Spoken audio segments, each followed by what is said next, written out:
चंद्रयान 3 के चांद पर लैंड होने के बाद भारत इतिहास रच देगा। इतने सालों की कड़ी मेहनत, तपस्या और त्याग के बाद जब चंद्रयान 3 चांद पर लैंड करेगा, तब एक सवाल पैदा होगा कि आखिर चांद पर लैंड करने के बाद क्या काम करेगा चंद्रयान 3। लेकिन चंद्रयान 3 के चांद पर लैंडिंग के बाद से साइंटिस्ट का असली काम शुरू होगा। कैसे?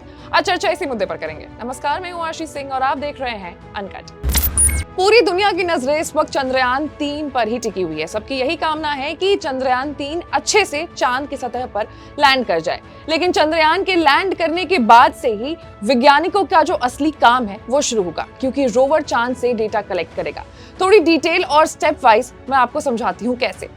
चांद का एक लूनर डे यानी कि चांद पर एक दिन धरती के 14 दिन के बराबर होता है। साइंटिस्ट की कोशिश होगी कि वो रोवर के जरिए चांद से भारी संख्या में भेजे जा रहे डेटा को देखे। ये डेटा लैंडर से भेजा जा रहा है। चांद की सतह पर उतरते ही विक्रम लैंडर का एक साइड पैनल मुड़ जाएगा, जिससे प्रज्ञान रोवर के लिए रैंप यानी उतरने के लिए एक रास्ता खुल जाएगा। विक्रम को चंद्रमा पर सॉफ्ट लैंडिंग के हिसाब से बनाया गया है ताकि रोवर को नुकसान न पहुंचे। रोवर का नाम प्रज्ञान है। ये 6 पहिया वाला रोबोटिक व्हीकल है जो चंद्रमा पर चलेगा और तस्वीरें लेगा।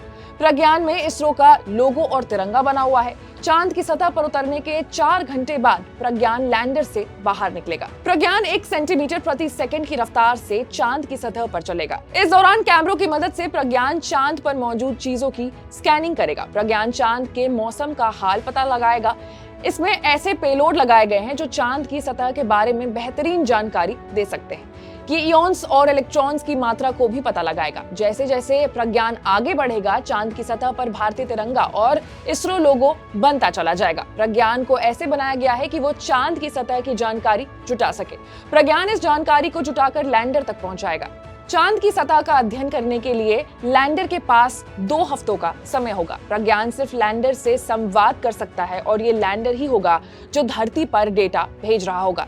यही नहीं, रोवर चांद पर उतरने के बाद सबसे पहले उसके पहिए चांद की मिट्टी पर भारत के राष्ट्रीय चिन्ह अशोक स्तंभ और इसरो के लोगो की छाप छोड़ेगा। चंद्र मिशन के 3 चरण हैं। पहला, चांद की सतह पर सफल और सॉफ्ट लैंडिंग। दूसरा, रोवर प्रज्ञान को चांद की जमीन पर उतारना। और तीसरा, डेटा जुटाना और भेजना। चंद्रयान 3 अगर सफलतापूर्वक लैंडिंग करता है तो भारत ऐसा करने वाला चौथा देश होगा। भारत से पहले अमेरिका, रूस और चीन ये उपलब्धि हासिल कर चुका है, लेकिन चांद के दक्षिणी ध्रुव यानी साउथ पोल पर उतरने वाला पहला देश होगा। तो अब चंद्रयान 3 से जुड़े हर एक अपडेट से अपडेटेड रहने के लिए आपको अनकट को लाइक, सब्सक्राइब और शेयर करना होगा। मैं थी आपके साथ आशीष सिंह।